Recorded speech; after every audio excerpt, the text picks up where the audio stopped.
Yeah, all right. Welcome back to another video from Nemesis Gear Steampunked Out. And we are still in the wood shop doing some wand making. And this one's going to be a little bit longer. I've been trying to get these shorter for you. Um, but this one, I am doing a couple of things that I haven't videoed before or maybe just once before.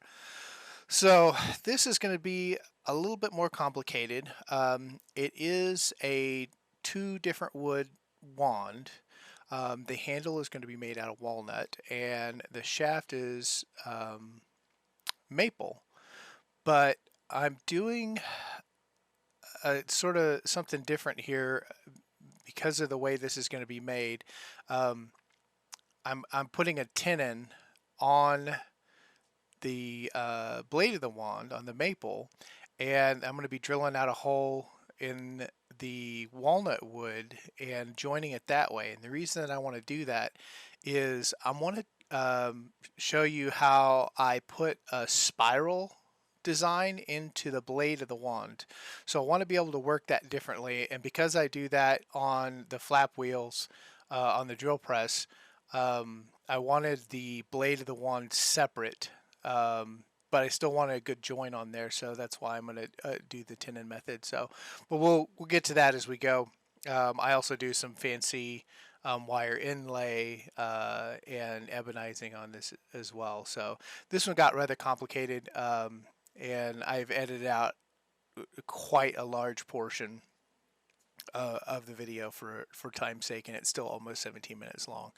So a lot of this early part is very similar to the one piece wands that I do.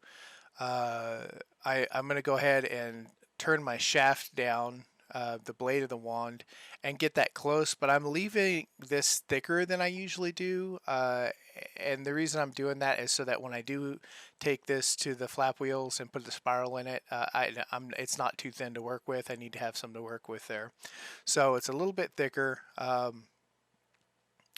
But same basic principle. I'm going to turn the blade down, get it to about the thickness that I want there, and then once I've got that pretty well worked to where I want it, I'll go in and make the tenon um, about the right size. And I think decided this is going to be about a 5/16 inch tenon that's going to go up inside the walnut handle, about an inch deep, and that makes sure that I get a really nice, good connection there. This is it's a little bit tedious to do it this way, and I'm just checking my calipers with the drill bit that I'm going to use to drill the hole uh, in the handle. And I decided to go with sort of a, kind of a bulbous, kind of a teardroppy shape at the base of the wand, right where it connects into the handle. And I'm doing that for a couple reasons. One, I think it's going to give me something to work into with that spiral and kind of fade that spiral out. And also, it's going to give me a good, solid, and stable connection um, with the grip and the cross guards there. So I've got this pretty well worked out shape wise where I want it to roughly be. So just kind of doing some preliminary sanding on here, getting it finalized, and then we're going to put the handle of the wand that I've already gotten around, and kind of deciding which end I want to use there. I had a couple of little tiny cracks in one end, and so I want to cut those off and instead of putting them up in the glue area. So now that I've got this good and centered, I'm taking my 5/16 drill bit and I'm drilling that out about an inch deep, just a fraction deeper than what my tenon is going to be. That way that's going to have a nice fit. And there's just a lot of checking for size and stuff to make sure that tenon is snug, but it's not too tight. I don't want to split the wood out. I don't want to jam it in there. So it's just kind of tweaking that, sanding it a little at a time to kind of really refine that shape and make sure that the tenon fits. So, and now I want to mark out the general shape of my handle, but here in a second, but I feel like that tenon needs to be sanded down just a teeny bit more so that it fits inside the handle a little bit smoother. And you can see me test fitting that, and I have to sand this several times. I just finding sanding with about a 150 grit when you're really close like that, it's easier than using a chisel to cut that out, because you can go too fast really quickly and end up with it too small. So now I'm just kind of hollowing out right around the base of that to fit the curve of the teardrop shape, that kind of bulb on the handle or on the blade there, so that it's going to fit in there. And you can see it's not quite going in as deep as I want, so it gets a little bit fiddly. This is one of the reasons that this method takes so long, is making sure that I've got a good fit there. And then just using sandpaper when I get close. That's going to make sure that I don't go too far too fast. So, but pretty happy with how that fit turns out finally here. And once that's done, normally I'd like to glue that up right now and work these two together at this point, but because I want to work this on the flap wheel, I have to keep them separate until later. And that makes it a little bit of a pain, because once I put a spiral on it, it's no longer going to be centered in that chuck, and so I'm not going to be able to work the handle. Now I decided that because this handle is short enough, I wanted to go back to my spur drive as opposed to the jaws, is that's going to give me a little bit more room to work towards the base of this handle. And it's just I'm kind of working it backwards. Typically I work with the handle the other direction, and having that on um, the tailstock side makes it a little bit easier to put the tenon on there and cut it off. But because I have the other side of the handle drilled out for the tenon, I can't put the spur drive on that, so I have to put the spur drive on the back side. So that makes this a little bit awkward for me, because I'm so used to doing wands the opposite way. So it's not too big of a deal, but anyways, get that shape basically roughed in, and then we'll get that tenon on there and then finalize the design there, and then we'll do kind of some pre-sanding.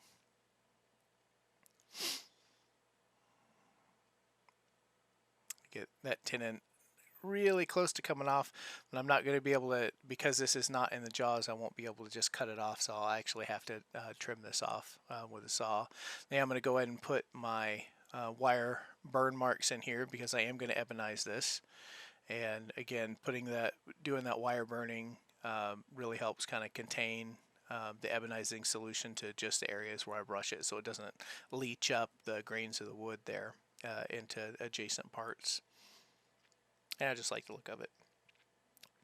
This is also, I did learn a lot from doing this as well, on what to do in what order, and I found that I wanted the ebonizing solution on there so I could see what I was getting. And I found that I had to go back in several different times on the ebonizing, because I had to sand it, and it took some of the color back out of it.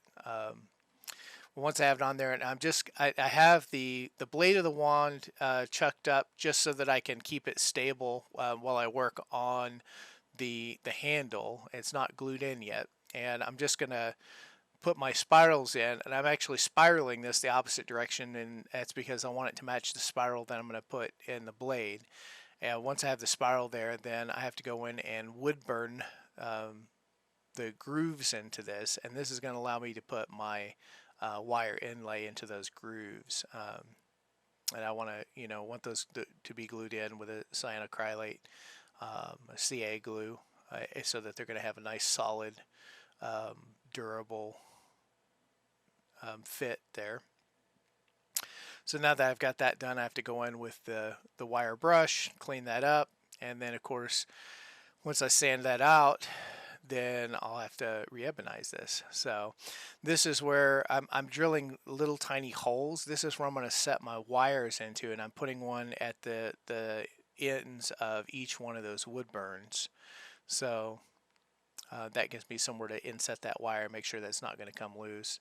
So now that I'm sanding all this back down, this one I'm realizing, oh, my ebonizing solution isn't penetrated deep enough. I'm going to have to go back in and re-ebonize this a little bit.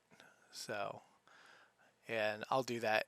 I'll do that here, which I mean it's fine. It doesn't hurt or anything. It's just next time I'll wait until I'm pretty well done with all my sanding before I go in and ebonize it, and that way I don't have to reapply it several times.